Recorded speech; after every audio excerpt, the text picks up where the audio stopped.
Danger sky 9వ భాగం. ఇప్పుడు మనీషా మనసులో ఉన్న నాగవీర్ శిల్ప హాసినితో కూడా ఎఫ్ఐఆర్ కలిగి ఉంటాడన్న విషయం అస్సలు ఊహించలేదు మనీషా. ఒకరికి తెలుసని మరొకరికి తెలియదు, మరొకరికి తెలుసని వారికి తెలియదు. తమకి మాత్రమే తెలుసనుకున్న వాడికి తామే కాక వీళ్ళు తెలుసని వాళ్ళకి తెలియదు. ఈ ట్రయాంగిల్ సంఘటనల్ని అస్సలు ఊహించని హాసిని తన పెళ్లికి నాగవీర్ రావాలని మనసులో ఎంతగానో కోరుకుంటుంది. అందుకే వెడ్డింగ్ కార్డుని నాగవీర్కి వాట్సాప్లో పంపించింది. కానీ ఇప్పటి వరకు నాగవీర్ నుంచి ఏ రెస్పాన్సు రాలేదు. డైరెక్ట్గా ఫోన్ చేసి అతన్ని రమ్మని ఇన్వైట్ చేయాలనుకుంటుంది హాసిని. నాగవీర్ తన పెళ్లికి వస్తే ఇక్కడ ఏం జరుగుతుందో, ముగ్గురు అమ్మాయిల మధ్య రహస్యంగా దాగున్న ట్రయాంగిల్ విషయం ఎంత బీభత్సంగా బ్లాస్ట్ అవ్వగలదో హాసినికి అస్సలు తెలియదు. మరికొన్ని నిమిషాలు గడిచేసరికి హాసిని రెస్ట్ తీసుకోమని చెప్పి బ్యూటీషియన్తో పాటు శిల్ప, మనీషా కూడా ఆ రూమ్లోంచి బయటకు వెళ్ళిపోయారు. అప్పుడు టైం రాత్రి 12 గంటలయింది. అర్ధకర అనర్ధకర సంకోచాన్ని పక్కన పెట్టి వెంటనే నాగవీర్కి ఫోన్ చేసింది హాసిని. కనీసం ఒక రింగ్ కూడా పూర్తి కాకుండానే ఫోన్ ఆన్సర్ చేశాడు నాగవీర్. నేను హాసిన్ని. ఎస్, వెడ్డింగ్ కార్డ్ చూసా. Nice, happy married life. పెళ్ళికి వస్తావుగా? ఎర్లీ మార్నింగే. మేబీ రాకపోవచ్చు. అంత ఎర్లీగా లేవడం కొంచెం కష్టం. పోనీ ఇప్పుడు వస్తావా? నువ్వు మ్యారేజ్ చేసుకోబోతున్నావు హాసిని, నేను రాకూడదు సూటిగా చెప్పాడు నాగవీర్. అతని మాటకి షాక్తో నోట మాట రాలేదు హాసినికి. హాసిని, బెంగళూరులో ఆ నైట్ ఏదో ఓ సెన్సిటివ్ స్టేజ్లో ఇద్దరం ఎమోషనల్ అయ్యాం. It's over. ఆల్రెడీ మ్యారేజ్ చేసుకుంటున్నాం. Be practical. ఇప్పుడు నువ్వు నా నుంచి ఏమీ ఎక్స్పెక్ట్ చేయకూడదు అంటున్న అతని మాటలు ఇంకా పూర్తి కాలేదు. స్టాప్ దట్ దట్టి నాగవీర్. నీతో ఒక రాత్రి స్పెండ్ చేశాను కాబట్టి ఇప్పుడు నీ నుంచి ఇంకా అదే ఎక్స్పెక్ట్ చేస్తున్నాను అనుకుంటున్నావా? కోపంగా అడిగింది. హాసిని, ఇట్స్ హ్యూమన్ సైకాలజీ అని అతను ఏదో చెప్పాలని ట్రై చేశాడు. హ్యూమన్ సైకాలజీ అని ఫ్రేమ్ ఫిక్స్ చేయకు నాగవీర్. సైకాలజీ బాండింగ్లోనే ప్రతిదీ జరుగుతుందనుకోవడం ఫూలిష్. ఒక్కోసారి దానికి పూర్తి ఆపోజిట్లో కూడా మనసుకి ఎన్నో అనిపించవచ్చు. మన మధ్య జరిగింది మళ్ళీ మళ్ళీ కావాలన్న ఆలోచనతో ఇప్పుడు నిన్ను రమ్మనట్లేదు. నీ నుంచి నేను ఎక్స్పెక్ట్ చేసింది ఓ మంచి స్మైల్, స్వీట్ విష్ అంతే. నేను ఇన్నేళ్లలో మా అమ్మతో తప్ప ఇంకెవరితోనూ చనువుగా లేను. కానీ నీతో ఆ రాత్రి అంతకంటే ఎక్కువ క్లోజ్ అయ్యాను. అలా ఎలా జరిగిందో ఇప్పటికీ నాకు అర్థం కావట్లేదు. రేపు నేను బెంగళూరు వెళ్ళిపోతున్నాను. అక్కడి నుంచి యూఎస్. అంతే. మళ్ళీ ఎప్పుడు వస్తానో నాకే తెలీదు. నా పెళ్లిలో అందరితో పాటు నిన్ను కూడా చూడాలని ఫీల్ అవుతున్నాను. అందుకే వెడ్డింగ్ కార్డు పంపాను. అంతేగాని నువ్వు అనుకునే ఫీలింగ్స్ నాలో ఏం లేవు. నువ్వు మరీ ఓవర్గా ఎక్స్పెక్ట్ చేసుకుని ఉంటే నా పెళ్లికి నువ్వు రాకపోవడమే మంచిది అని గట్టిగా డోస్ ఇచ్చింది హాసిని. అటు నుంచి చిన్నగా నవ్వాడు నాగవీర్. రిమెంబర్ వన్ థింగ్ హాసిని, కొన్ని ఫీలింగ్స్ మన మనసులో అప్పటికప్పుడు కలుగుతాయి కానీ ప్లాన్డ్గా మన లోపలే ఉండవు. ఆ రోజు నువ్వు నాతో ప్లాన్డ్గా బిహేవ్ చేశావా, లేక మనం అప్పటికప్పుడు ఎమోషనల్ అయ్యామా? ఏదో లాజిక్ తీస్తున్నట్లుగా అడిగాడు నాగవీర్. నాగవీర్ ప్రశ్నలోని అర్థాన్ని గ్రహించడానికి అరక్షణం పట్టింది హాసినికి. ఇప్పుడున్న స్టేజ్ గురించి అందరం ఆలోచిస్తాం హాసిని.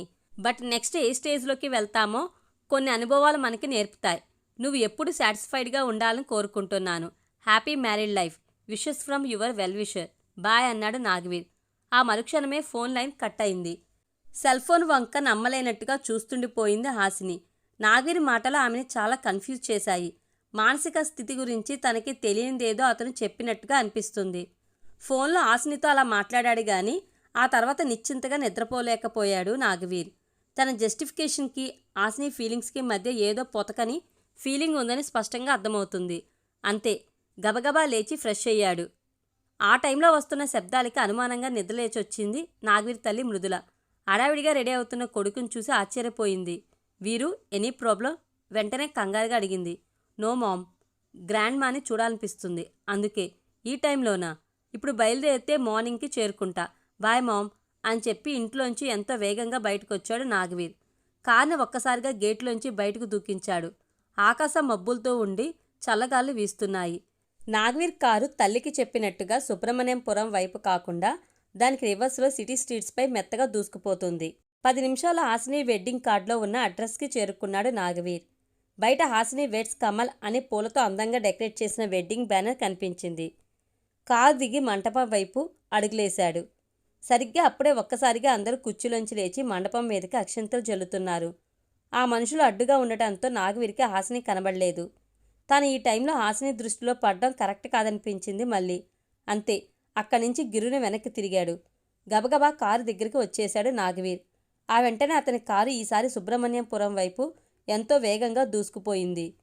సిటీలోంచి బయటకు వచ్చేశాక చుట్టూ గాఢమైన ఏకాంతం ఆవరించింది. గజిబిజి పెడుతున్న అనేక ఆలోచనలతో డ్రైవ్ చేస్తూ తెల్లవారే సమయానికి సుబ్రహ్మణ్యపురం సరిహద్దుల్లోకి ఎంటర్ అయ్యాడు నాగవీర్. రోడ్డు మీద రైలును దూసుకొస్తున్న అతని కార్ని దూరం నుంచి చూసి చూడగానే గుర్తుపట్టి ఉలిక్కిపడ్డాయి 2 కళ్ళు. ఆ వెంటనే గబాల్న అరుగు మీద నుంచి ఇంట్లోకి పరిగెత్తుకెళ్లి నాగవీర్ కంటబడకుండా కిటికీలోంచి దొంగచూపులు చూశాయి. ఆ కారులో నాగవీర్ సుబ్రహ్మణ్యపురంలోకి వెళ్ళిపోవడం చూసిన ఆ కళ్ళు ఏదో ఆలోచిస్తూ రెప్ప కూడా వేయకుండా కొన్ని సెకన్లు అలా ఉండిపోయాయి. ఒకసారి వేసుకున్న ప్లాను దారుణంగా ఫెయిల్ అయినందుకు ఇప్పుడు ఏమాత్రం దిగులు పడట్లేదు ఆ 2 కళ్ళు. పట్టలేనంత ఉత్సాహంతో పక్కకు చూశాయి. అక్కడ అర్ధరాత్రి వరకు ఫుల్లుగా తాగి తూలి తిట్టి తిట్టి తూగుతూనే పడుకున్న ఫణీంద్రరాజు ఏమాత్రం చలనం లేకుండా నిద్రపోతున్నాడు. రాత్రంతా తాగిన ఆల్కహాల్ సారంలోని మత్తు కంటే ఇప్పుడు మెదడులో రూపుదిద్దుకుంటున్న కొత్త పథకంతో మరింత ఎక్కువ నిశా పొందుతున్నాయి ఆ 2 కళ్ళు. ఆ నిశా మజాలో నవ్వుకుంటున్న ఆ 2 కళ్ళు వేరే ఎవరివో కాదు, వెంకట్వి. ఎన్విఐటి సొల్యూషన్లో సరిగ్గా పనిచేయనందుకు పీకేబడ్డ శిల్పా టీం లీడర్ వెంకట్వి. పెళ్లి తంతు ముగియడంతో హాసిని అత్తవారింటికి తీసుకువెళ్లే ప్రయాణ సన్నాహాలు జరుగుతున్నాయి. ఏడుపును ఒగ్గబట్టుకుని బిక్కమొహంతో కళ్ళ నిండా నీళ్లను నింపుకునుంది హాసిని. ఓదార్పుగా ఆమె భుజం మీద చేయేసింది మనీషా. అమ్మానాన్నలు ఒంటరిగా ఉంటారు. నువ్వు రోజు హాస్పిటల్కి వెళ్లే ముందు ఓసారి వాళ్ళని పలకరించి వెళ్ళు ప్లీజ్ అని కళ్ళ నీళ్లతో అంది హాసిని. నువ్వింతగా అడగాలా? ఆంటీకి నువ్వు లేని లోటు అస్సలు రానివ్వను. రోజూ ఇల్లంతా చిందరవందర చేసి పెడతాను, సరేనా? హాసినిని నవ్విస్తూ అంది మనీషా. ఆమె మాటలకి హాసినితో పాటు అక్కడ ఉన్న శిల్ప కూడా నవ్వింది. మనీషా శిల్పను చూస్తున్నప్పుడల్లా ఆ పేరు గురించి ఎక్కడో విన్నానే, ఎక్కడ అని బ్రెయిన్కి పదును పెట్టి ఆలోచిస్తూనే ఉంది. కానీ హాసిని అడిగితే ఆ రోజు అన్వాంటెడ్ పిల్లిచ్చిన విషయం మాత్రం గుర్తు రావడం లేదు. Thank you so much Manisha, నువ్వు పక్కనే ఉంటావన్న ధైర్యంతో వెళ్తున్నా అంటూ మనీషాని గాఢంగా హక్ చేసుకుంది హాసిని. హాసి, నీదే ఆలస్యం, అవతలంతా నీకోసం వెయిట్ చేస్తున్నారు అంటూ తల్లి పిలుపు వినిపించింది. అక్కడి నుంచి ముందుకు కదిలింది హాసిని. పెళ్లితో ఎంతో కలకల్లాడిన ఆ ఇల్లు మరికొన్ని నిమిషాలకే మొత్తం ఖాళీ అయిపోయింది. మనీషా ఇంకా అక్కడే సోఫాలో కూర్చుంది. ఒకే ఒక్క రోజులో హాసిని ఆ ఇంట్లోంచి మాయమైపోయినట్టుగా ఉంది ఆమెకి. రేపు తనకి పెళ్ళైనా ఇలానే ఉంటుందా? తను ఎవరిని పెళ్లి చేసుకుంటుంది అని మనస్సులో అనుకోగానే మనీషాకి నాగవీర్ గుర్తొచ్చాడు. అంతే, నరాల్లో రక్త ప్రసరణ వేగం పెరిగి ఒళ్ళంతా జివ్వుమనిపించింది. సరిగ్గా అదే క్షణంలో మెరుపు మెరిసినట్టు ఒక విషయం కూడా హఠాత్తుగా గుర్తొచ్చింది. ఆ విషయమే శిల్పను చూసినప్పుడల్లా గుర్తొచ్చి రానంటున్న విషయం. అంతే, గబుక్కున సెల్ ఫోన్ తీసి వెంటనే చకచకా హాసినికి ఫోన్ చేసింది. తనకి కావాల్సిన ఇన్ఫర్మేషన్ని ఒకే ఒక ముక్కలో అడిగేసింది మనీషా. అవును, అప్పుడు అన్వాంటెడ్ పిల్లి అడిగింది శిల్ప కోసమే. తన ఎన్విఐటి సొల్యూషన్లోనే వర్క్ చేస్తుంది అని చెప్పింది హాసిని. అంతే, కంగు తిన్నట్టుగా ఉండిపోయింది మనీషా. ఆమె మెదడులోని ఆలోచనలు ఒకదానికొకటి లింక్ అవుతుంటే ఆమె బుర్ర గిర్రును తిరుగుతుంది. మెదడు నరాలు పగిలిపోతున్నాయి. ఉంటానని చెప్పి ఫోన్ కట్ చేసి సోఫాలో వెనక్కి వాలిపోయింది. శిల్ప వాళ్ళ బాస్తో అనుకోకుండా కమిట్ అయింది. కొంచెం హెల్ప్ చేయమంటూ హాసిని తన్ని రిక్వెస్ట్ చేయడం, తానే స్వయంగా అన్వాంటెడ్ పిల్లివ్వటం అన్నీ గుర్తొస్తున్నాయి మనీషకి. శిల్ప వర్క్ చేస్తున్నది ఎన్విఐటి సొల్యూషన్స్లోనా? అంటే అతను ఆ బాస్ నాగవీరా? చెన్నైలో ఆ రోజు వర్షపు రాత్రి బాల్కనీలో ఒక హగ్గుకి కరిగిపోయి ముద్దుకి ఒళ్ళు మరిచి తాను ఇంకా ముందుకు వెళ్ళబోయింది ఆ నాగవీర్తోనేనా అని ఆదుద్దాగా అనుకుంటూ ఒక్కసారిగా ఉలిక్కిపడింది. అంతే, వెనువెంటనే శిల్పతో మాట్లాడాలని, అతను నిజంగా నాగవీరో కాదో కన్ఫర్మ్ చేసుకోవాలని చాలా ఆత్రంగా అనిపించింది. కానీ శిల్ప హాసినికి తోడుగా బెంగళూరు వెళ్తుంది. హాసిని తన పక్కనే ఉండగా శిల్పని ఈ విషయం అడగటం బాగుండదు అనుకుంటూ అప్పటికప్పుడు ఫోన్ చేయాలన్న తన నిర్ణయాన్ని వాయిదా వేసుకుంది మనీషా. సుబ్రహ్మణ్యపురం చీకటి పడుతున్న సమయం. నాగవీర్ గ్రాండ్ మదర్ సత్యవద్దని తన కోళ్ళ మృదులతో ఫోన్లో మాట్లాడుతుంది. ఇషాని రేపు ఉదయమే నాగవీర్కి చూపిస్తాను. ఈ అమ్మాయినైనా సరేనంటే వెంటనే పెళ్లికి ముహూర్తాలు పెట్టించేద్దాం అని నాగవీర్ గురించిన నిజాలు తెలిసిన ఆవిడ చాలా భయపడుతూ నాగవీర్ పెళ్లికి తొందర పెడుతుంది. సరిగ్గా అదే క్షణంలో ఇషాని చూపించాల్సిన అవసరం లేకుండా మేడపై నుంచి చూసేస్తున్నాడు నాగవీర్. పక్కింటి వాకిట్లో వేసున్న మడత మంచం మీద పడుకునుంది ఆ అమ్మాయి. ఇప్పుడు కూడా ఇషా ముఖం నాగవీర్కి అంత క్లియర్గా ఏం కనిపించడం లేదు. నిమిషాలు గంటలైపోయాయి. వెల్లకిలా పడుకున్న ఇషా వంక తదేకంగా చూస్తున్నాడు నాగవీర్. నిద్రపోతున్న ఆమె అటు ఇటు కదులుతూ తల దగ్గరున్న దిండుని లాగి గుండెలకు హత్తుకుంది.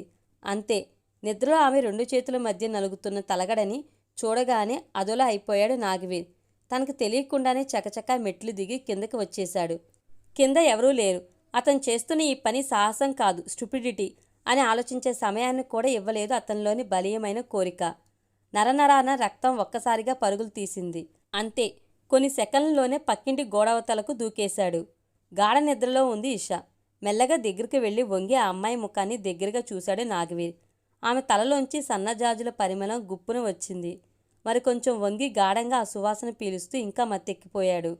సరిగ్గా అప్పుడే ఆ అమ్మాయి పక్కకు ఒత్తిగిల్లింది. అంతే, ఆమె అదాటున అతడి మెడ పట్టుకుని మీదకు లాక్కున్నట్టుగా అనిపించింది.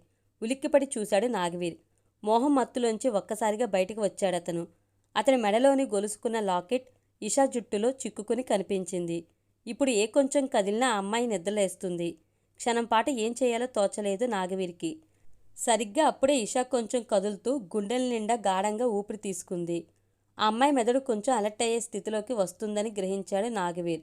అంతే, సెకండ్లోనే మెడలోని గొలుసులోంచి తన తలను బయటికి తీసేసి లాకెట్ గొలుసును చిక్కుపడిన ఆమె జుట్టు మీదే వదిలి ఒకే ఒక్క జంపుతో బావి వెనక్కెళ్ళి దాక్కున్నాడు. సరిగ్గా ఆ మరుక్షణంలోని చటుక్కుని లేచి కూర్చుంది ఇషా. ఎందుకో అదిరిపాటుగా అటు ఇటు చూసింది. ఏదో అనుమానంతో మంచం దిగి చుట్టూ కూడా ఎంతో పరిశీలనగా చూసింది. కానీ బావి వెనక చూడాలన్న ఊహ రాలేదామెకి. ఆ అమ్మాయి మూమెంట్స్ని జాగ్రత్తగా అబ్జర్వ్ చేస్తున్నాడు నాగవీర్. చిందరవందరగా ఎగురుతున్న వెంట్రుకల్ని ముడివేసుకుందామని జుట్టులోకి చేయి పోనిచ్చింది. అంతే, ఆమె చేతికి ఏదో తగలరానిది తగిలినట్టు ఒక్కసారిగా అదిరిపడింది. వెంటనే జుట్టుని వేళ్లతో జాగ్రత్తగా తడుముతూ వెంట్రుకల మధ్య చిక్కుకున్న నాగవీర్ లాకెట్ గొలుసుని బయటకు తీసింది.